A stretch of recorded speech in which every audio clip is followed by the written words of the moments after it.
for coming to listen to this talk, and it's great to see some familiar faces, but also many new faces.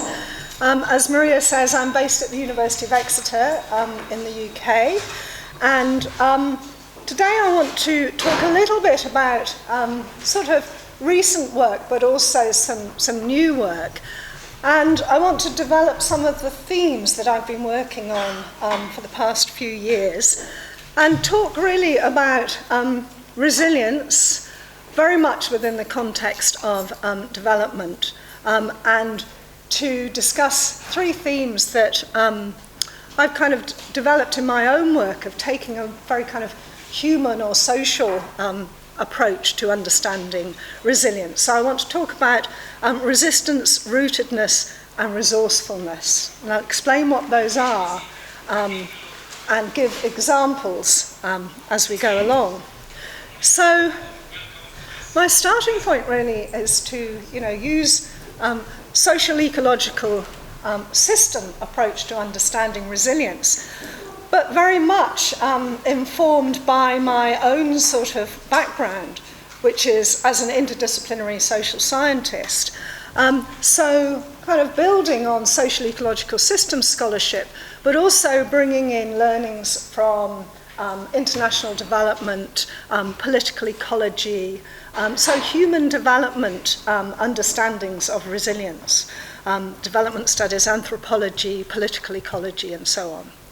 And so I take this sort of very human-centered approach, and I put up this slide here, which is actually a sculpture by a woman called Barbara Hepworth, who worked in the UK in the 20th century, and actually was based in Cornwall, where I work.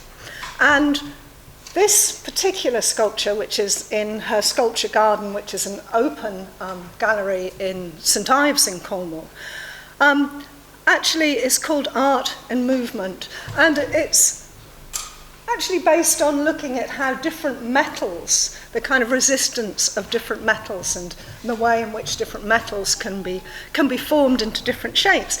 But of course I love this sculpture because for me it also bears this striking resemblance to the heuristic of the adaptive cycle that we all know from Buzz Holling's work.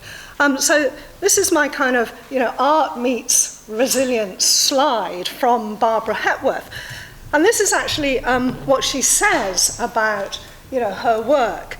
She says, "I have gained very great inspiration from the Cornish land and seascapes, the horizontal line of the sea and the quality of the light and colour, which so excites one's sense of form. And first and last, there is a human figure which in the country becomes a free and moving part of a greater whole. The relationship between figure and landscape is vitally important to me." And I just sort of love that summary, because for me that sort of, really helps me to think about, the role of humans in a social ecological system, and particularly these, intricate and, I suppose, interrelationships. Okay, so that's really to sort of preface really my approach. And also to highlight the fact that I want to use creative arts in understanding and expanding my knowledge of resilience. So I produced a book last year, and Maria asked me to sort of introduce and present some ideas from the book, which is called Resilience, Development and Global Change. And I kind of used that to build on quite a lot of my work over the past few years. One of the main themes that I develop in the book is this idea of everyday forms of resilience. So what I wanted to do was to actually learn from how people around the world deal with different types of change. So their kind of, ongoing agency, their struggles, their actions, and their challenging, in many cases, of some of the changes that affect them. And I developed these three themes, and I want to talk a little bit about those this morning. So resistance, rootedness, and resourcefulness. I mean, just happily 3 words beginning with R that resonate with resilience, okay? So the 3 R's. So firstly, just to talk a little bit about resistance and how I see resistance as actually being very important in our understanding of resilience, because of course to many people, resistance might be seen as, an antonym of resilience. And certainly there's, lots of discussions within biological sciences about the relationships between resistance and resilience. But I feel that these 2 things, at least when I'm trying to understand the human and the social aspects of resilience within a social ecological system, are very much interwoven and interconnected. And especially if I use my sort of political ecology lens, then I really see that resilience and resistance are really kind of potentially allied. I think that developing ideas about resistance and how they inform resilience also helps to address some of the criticisms that resilience thinking, really doesn't take on issues of politics, of power, of contestation.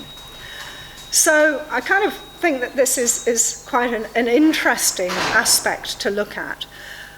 Also, I take this quite kind of expanded understanding of what resistance is, because I see this as a means by which people change social processes and really kind of address and challenge the structures that actually might well be making them vulnerable.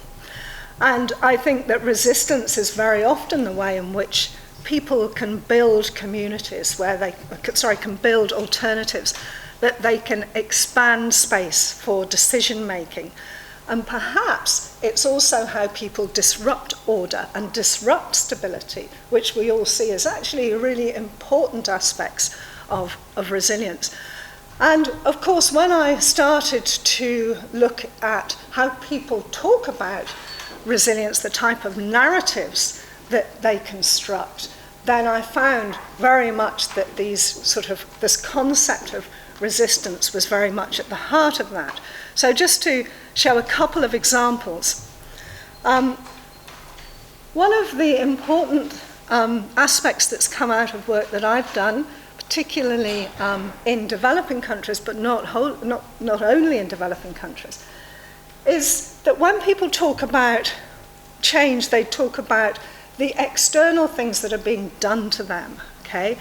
And when people talk about resilience, actually they talk a lot about how they can overcome and how they can challenge some of these externally defined and driven changes, and particularly the types of policies and priorities that are being imposed on people, in different places around the world. So this little diagram is is actually a mental model that's derived from work that we did a number of years ago with coastal communities in Tanzania and Mozambique. So this diagram shows how people identified the creation and implementation of a marine protected area as being a major threat to their livelihood. So they were, opposing and resisting something that was seen to be undermining their livelihood within the context of a whole set of other changes. We also identified in Mozambique how upstream water management was one of these externally derived and driven interventions that people felt was really undermining their capacity to deal with some of the other changes and threats to their livelihood, such as climate change. I mean, in Mozambique, where we worked, the classic situation was when they had dry conditions, then actually more water was held upstream, and of course this was in South Africa, so drought was exacerbated downstream, and when there was too much water, dams were opened, and so again, that situation, flood was exacerbated. So a classic upstream-downstream problem, but actually if you frame it in terms of resistance and resilience, you can see how they're quite closely connected. We also did some interesting work a few years ago in the Orkney Islands, which are the islands right off the north coast of Scotland in the UK, where people expressed their resilience very much as self-determination and in many ways self-sufficiency. So resilience, so how these small island communities were likely to be able to deal with the impacts of climate change, but also other changes, so major sort of economic disruptions, had to be defined by people themselves. So they talked a lot about how they saw that strategic decisions were being taken without any consideration for their needs, and that although they could see that, things like funding decisions might be made at a regional level, actually what happened and the action that happened as a result of that had to be from local decision making. And they felt that central government really didn't have the knowledge about the local situations, and that also central government was unlikely to really take any anticipatory action as a result of that, and that people themselves had to be defining the priorities for their future. So there was a lot of sort of articulation around resilience as this self-determination. People expressed a desire to nurture self-sufficiency and to really strengthen local democracy, local decision-making. So, this is a story that I think, many of us hear from many different places around the world. But of course, the other thing that, we've noticed is that actually resistance can quite often be in opposition to policies that are actually enacted in the name of resilience. And many of you will have seen this photograph before, which is a fly posting leaflet post-Hurricane Katrina in New Orleans, which says, "Stop calling me resilient, because every time you say, okay, they're resilient, that means that you can do something else to me, or do something else to me. I'm not resilient." So again, it's partly to do with a sort of neoliberal agenda, political agenda around resilience, but it's partly to do with resisting these externally driven priorities. So the logic spelled out really in this notice is that if communities are resilient, then they can absorb shocks and do not need protection. We've also looked at some of the resistance amongst coastal communities to managed retreat policies.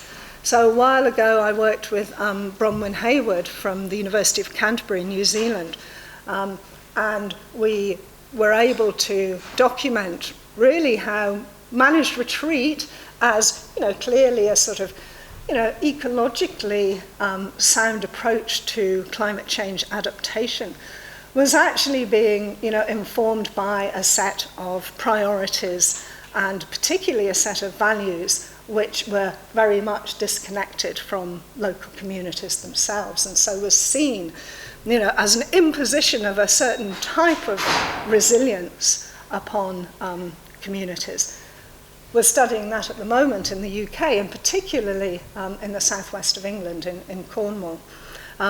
Again, managed retreat might seem like the best option in dealing with longer-term climate change adaptation in coastlines, but unless it's done in a way in which local people and different values and diverse communities are able to really, construct and agree, then it's just seen as an imposition.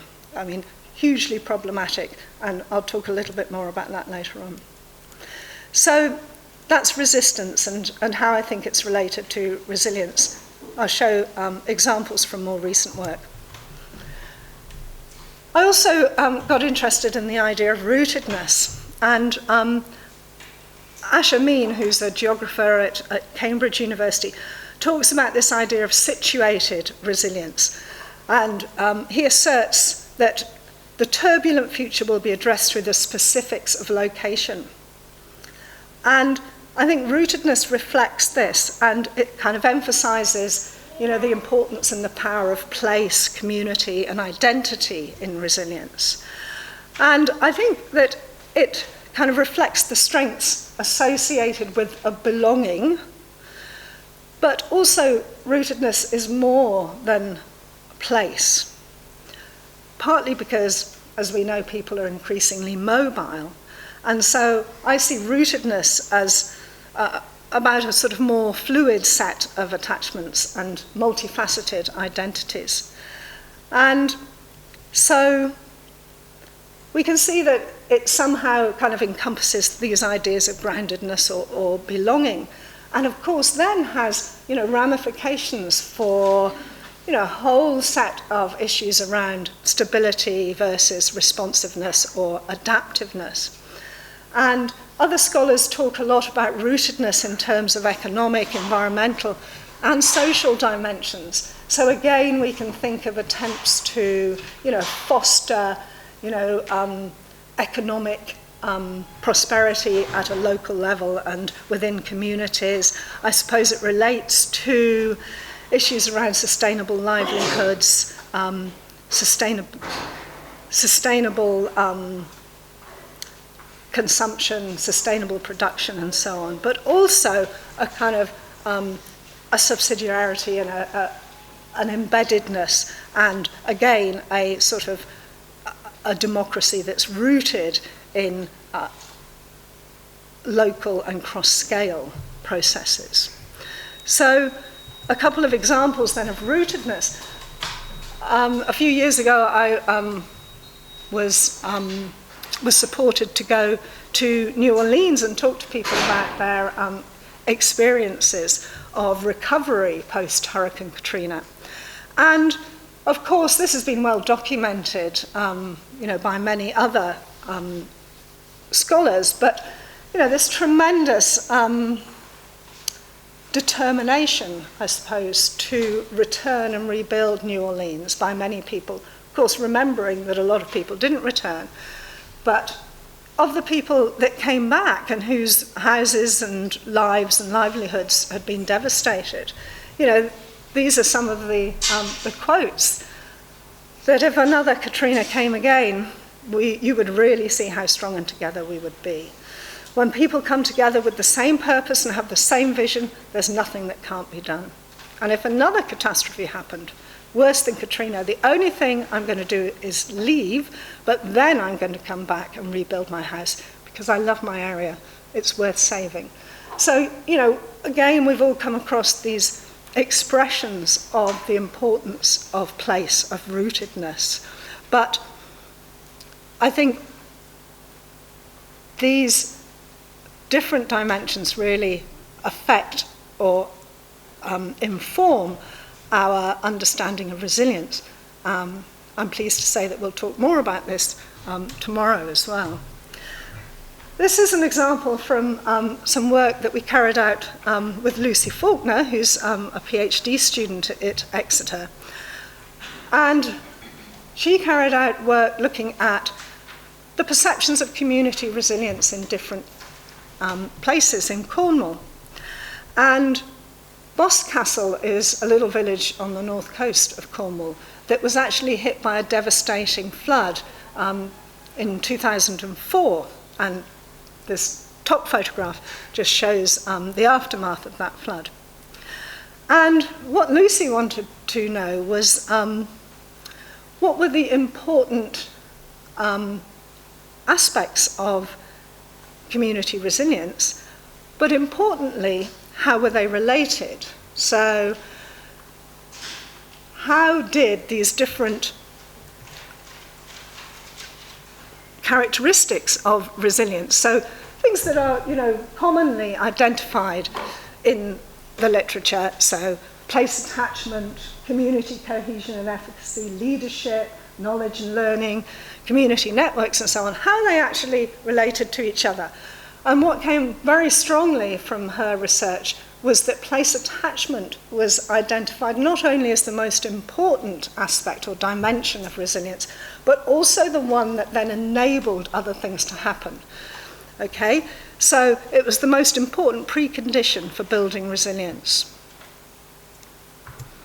Finally then, resourcefulness, which I see as not only about the need for people to have access to resources to draw on, but also their capacity to utilize those resources at the right time, in the right place, and in the appropriate way. So, in a way, this looks at how resilience, everyday forms of resilience, situated resilience, can be actuated and actually made to work with different types of change. And of course, the implications of that for how decisions might get made. So this really relates very much to not only the material resources that people have, but also, the knowledge, the innovation, the learning, people's capabilities and agencies. So it's kind of related to notions about adaptive capacity. This little slide is actually from another village in Cornwall called Restronguit that actually is very frequently flooded. But I love this little boat here called the Millennium Falcon, which I think is a great example of resourcefulness. Another example, this comes from work with Tim Dorr and others here from a project in Kenya. And one of the things that came out of interviews with people at the coast, asking them about, how they constructed their well-being, was this idea of Mwazu, the developmental mind, and this idea that actually you needed a form of innovation, entrepreneurship. It wasn't enough to have assets or enough to have income or cash or whatever. What you needed was actually the kind of ability to make things work, make things happen. Part of that's about entrepreneurship, part of it's about being able to, draw on different types of support, part of it's about knowledge, and it's about, in a way, having the agency to make decisions and to make these right choices that this person talks about.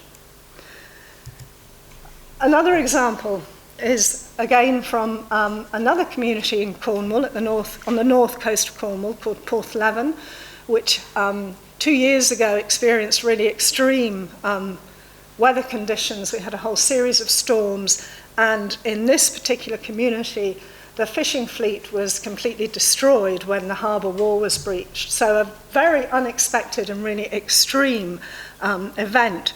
And we worked with the community in Porthleven, actually devising new sea shanties. So sea shanties are traditional songs that fishermen and fishing communities, sing. I suppose originally to help with the work and so on. And we devised a new storm song, a sea shanty about the experience of this community in these extreme storms. Our lives go on like Cornish rock. We'll weather every gale. We'll haul the boats, rebuild the quay, and brace and tie the sail. So again, this great sort of commitment to community, to what we do, but ultimately to resourcefulness in building resilience to these extreme events. So I now want to talk about some work that's in progress. So all of those examples are really from kind of past work and work that's been published. But this is work that I'm really involved in at the moment, and it's certainly expanding my sort of repertoire of methods and approaches. So this work came about really because I felt that I needed to employ a new set of methods to really understand these experiences of resilience, these everyday forms of resilience. Because I knew that as a social scientist, although I was using a range of participatory techniques, what I really wanted to do was to get below the surface and understand much more about how those struggles, those actions, that agency for dealing with change, was experienced by different people. So I was very fortunate to be able to collaborate with a set of creative practitioners to develop ideas around everyday forms of resilience through this project called You, Me and Our Resilience. So what I really wanted to do was to understand the narratives that people told about resilience and what they meant, and to also co-create and co-produce with communities and with creative practitioners a set of, I suppose, solutions really to how you build resilience, and particularly how you address the roots of vulnerability in different communities. So I wanted to know how resilience is experienced and constructed by different people. I wanted to really open up at least my kind of understanding by using these new techniques.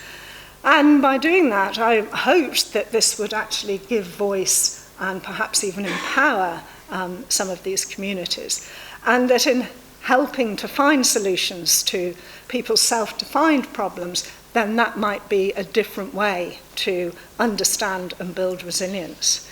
And I suppose, my motivation for doing this was in, thinking about how transformational change requires an engagement with, these emotional and cultural dimensions that much of the work that I've been involved in the past and much of the conventional social science that I'd done really wasn't able to do, to get to the heart of, what really matters to people.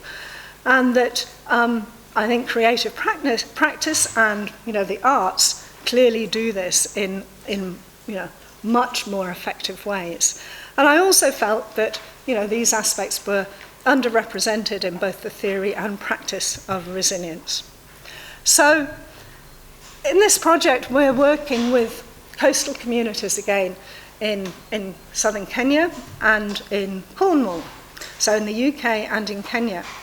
So we're not really trying to compare and contrast these communities because they're so different, but we're trying to see actually if there are any common themes, if there are commonalities. And we are working through local arts practitioners, and particularly specialists in community and participatory drama, Safe Kenya and Golden Tree Productions in Cornwall. And I'm just going to flash this slide because it's a bit complicated. It tells you the kind of process that we've worked through over the course of the last 3 years in Kenya and in England or in the UK to basically devise 2 quite separate productions which are focused on the idea of understanding how people respond to extreme weather events, but to understand that within the context of the other stresses and other changes that are happening in those places. So, one of the key things in both of these locations is that they're actually pretty poor, and they share some characteristics in terms of, declining fisheries, in terms of extreme weather, and perhaps in terms of a lack of voice. So I'm going to talk mainly about the production that happened in Kenya. I know that some of you are familiar with this part of Kenya very well, so you'll even know some of the characters involved. And the production that we developed in southern Kenya was called Gangavazi. And Gangavazi is a forum theatre play, I'll tell you a little bit about that tells the stories of 3 men and their families, so 3 central characters, who really exemplify some of the problems that are faced by rural communities in coastal Kenya. So things like declining fisheries, changing livelihoods, extreme weather, lack of voice, and so on. There's a 30-minute movie that you can watch if you're interested that tells the whole story of how this production happened. I should explain. Forum theatre is a particular type of participatory drama. I don't know if any of you have been involved in forum theatre before, but it essentially tells the story of people themselves. So it has no kind of predefined, message or storyline. And it involves a kind of quite intense into communities, using focus groups, using interviews and so on, to find out what the key message, what the key issues for the community are, and then devises a play, a performance based on those issues. And then it presents to the community this story, and the story, plays out these characters exemplifying the problems, and the story has an unhappy ending. But then, when the play finishes, the performers go back through, they ask the community, what should these characters have done to actually make a happier ending? So it replays different scenes, and it invites the audience to take on roles and to suggest, how things could have made to be different. And so essentially what it tries to do is co-produce a set of solutions that are based on the experiences and the suggestions of people within the community themselves. So I'm going to try and show a few clips from this performance. So the first one, and excuse me, I'm not very good at this technical thing, so let's hope that it works, shows a little clip about how the story is told. So again, I should say, plays devised from the stories, the narratives of the communities, and then it's taken back to those communities, played in 10 different communities on the south coast of Kenya. So let's see how this works out. But the most important thing is to make people laugh. Because if someone laughs, he or she will just get comfortable and they will listen to what you have to say. I have a boyfriend in the play, and his character's name is Moguya. Moguya loves music and he loves to sing, and he wants to become a musician. But his dad doesn't want that for him. He wants him to be a fisherman just like he is. When your grandfather is a fisherman, then the dad was a fisherman, then definitely you have to be a fisherman.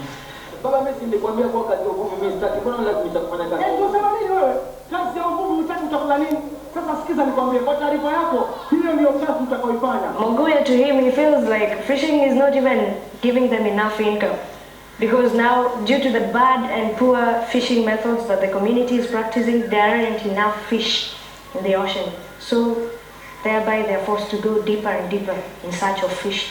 When we go back to the community, we show the half play with the problems, and then it ends badly. One day, his father sends him out to go fishing, and they go deep, and there is a storm. And he's caught up in the storm, and he drowns.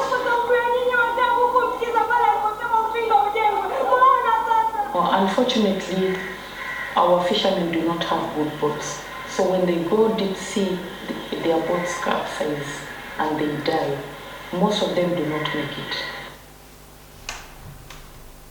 So that's just a little bit of the story. So one strand of these multiple strands of stories. That's the one about fishing and the idea that, if you're born into a fishing family, you have to be a fisherman, so on. So that's definitely part of the bad story, the bad ending. So the next clip tells a little bit then about how the next stage is stopping scene by scene, getting the audience to take on roles and suggest alternative actions. I don't know, you, Beatrice and Tim and others might well recognize a few people in the audience. And the audience comes on stage. Now that's forum theatre.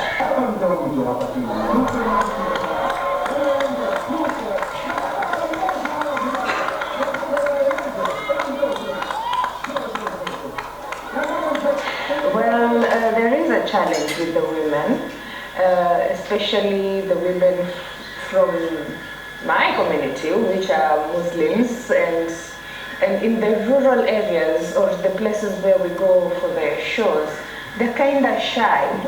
I think it's because they're not they're not exposed, and they're used to being Number 2, after the men.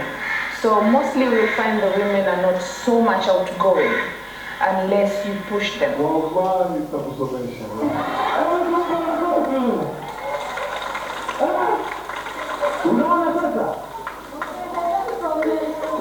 When you are starting, they are a bit reserved, but at the end of the day, they are coming out and give up the solution.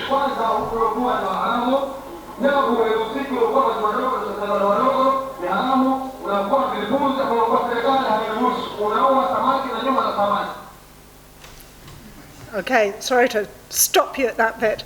So you can see that people get, quite impassioned, and as the process goes on, then people get a bit braver. And if you watch the whole film, there's some really kind of interesting and actually very funny parts where people get quite angry and they come down and say, right, I'm taking charge, and so on. So, in a way, I'm still really deciding what to do with this. How do I make sense of this? Because actually this isn't really a research project, it's an engagement project. But what does it tell me about everyday forms of resilience? So I can start to pick out, how these different themes and these different dimensions of resilience are being expressed and articulated here. So there's a very strong argument made, through audience reactions that the community needs a voice, needs to be empowered. And there's one great scene where, a member of the audience comes down, he's going to play the village chairman, and he wants to get the message to the county government and about how that might happen. So I think, clearly resistance is being expressed here. Secondly, I think aspects of rootedness are very strongly articulated. So even that little clip that I showed you about, the identities that are associated with fishing, but also a real kind of strong sense of place comes out in some of these responses. And finally, I think resourcefulness is really emphasized. And there's a theme running all the way through the production and through the audience participation, which is about building capacities and building capabilities, particularly with a focus on educating women. So I'll show you a little bit more about some of these solutions that are then offered. And, highly selective clips, I know, and even the film itself is highly selective because remember this play was performed in 10 different villages, and what we've done over the past few months is focus groups immediately after the performances, and then just 2 weeks ago we took the film back to each community, showed the film to them, and then underwent another series of focus groups. So these are derived as well, not just from the film, but from those activities. Most ladies or women would step up on stage and try to tell my dad how much child education is very important.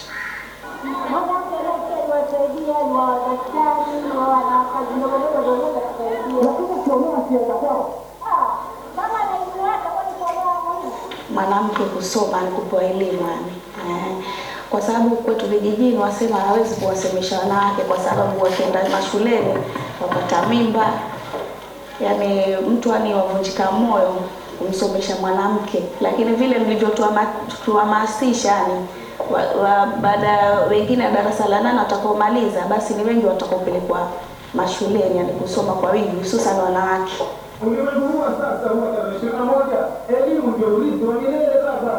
Mchezo wa gangavazi ulitupa mafundisho makubwa kwamba kuelimisha mtoto wa kike umeelimisha jamii, umeelimisha familia yote. Ngamana ule mchezo tulivyouona sisi kama wakazi wa Gasi, mtoto wa kike tunaona ni muhimu sana kusoma sawa sawa na mtoto wa kiume.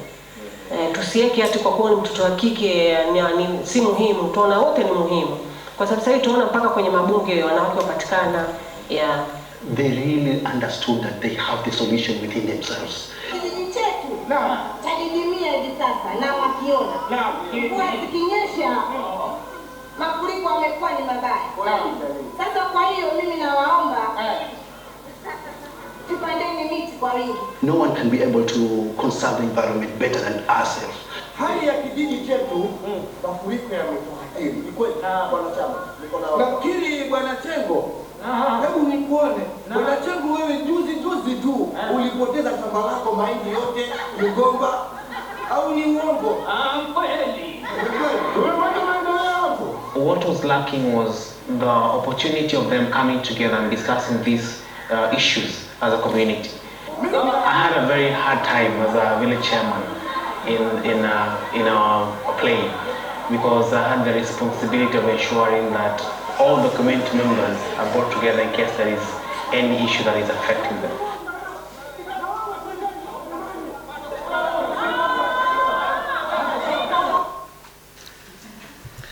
So you can see that it got quite raucous at times.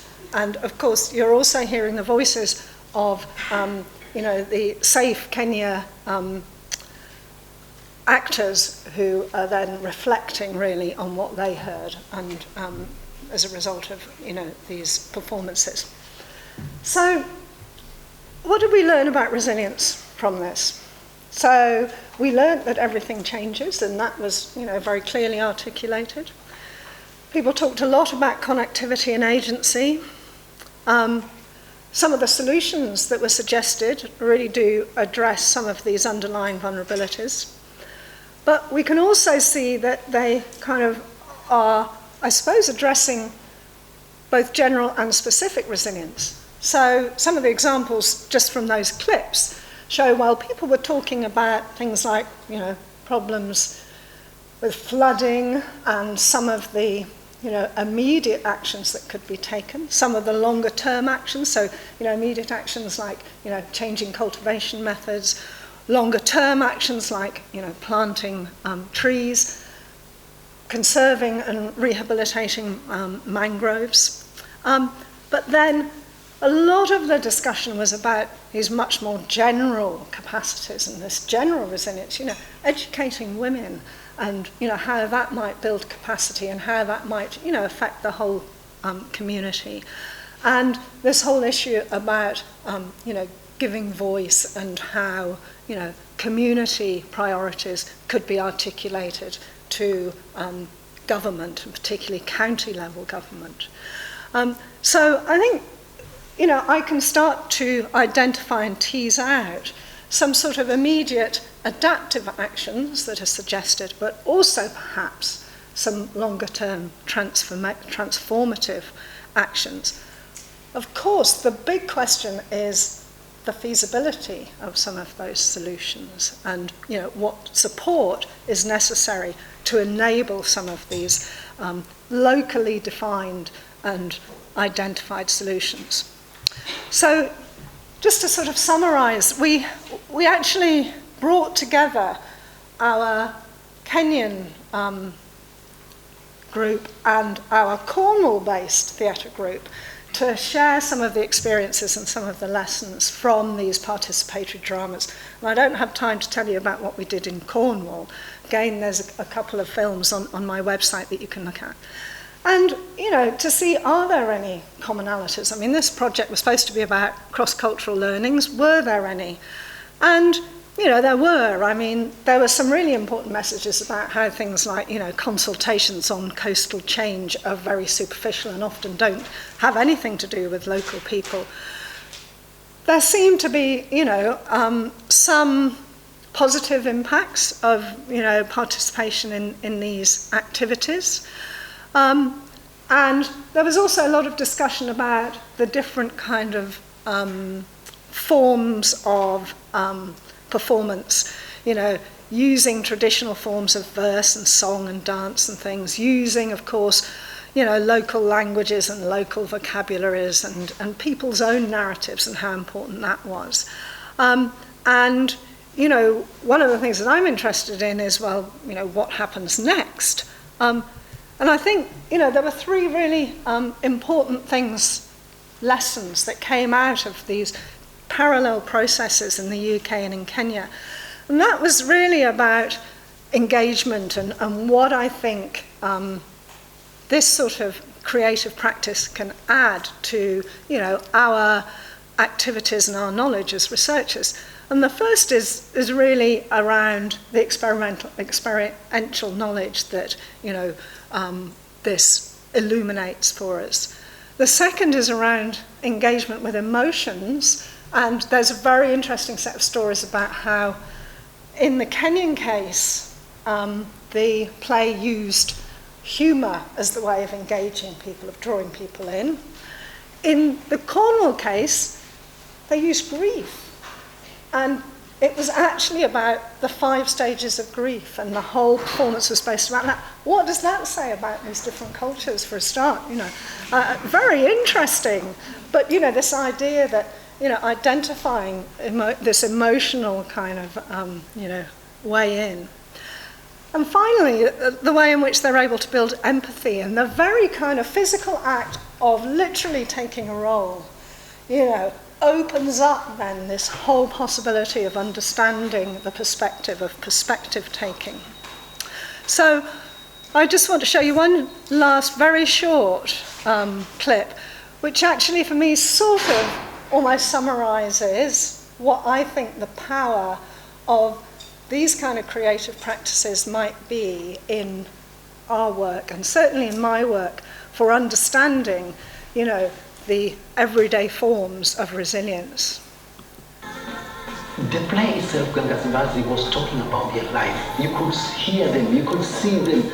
When there was a joke, it was like their joke. And even they could be able to pinpoint our characters that is like a certain person in the community. That is what has happened. So it was like they were seeing themselves in a mirror. So I think that these activities can help to expose and explore, identities and meanings. Perhaps, it can really help us to understand how can we do this thing of reconnecting with nature. I think certainly, this can help to give voice and empower marginalised or excluded people. But importantly, I think it kind of recognises, at least it helps me recognise that, the existing ways of seeing the world, it gives us a new lens on that, but also opens up, I think, lots of new possibilities for doing that. So thank you all very much.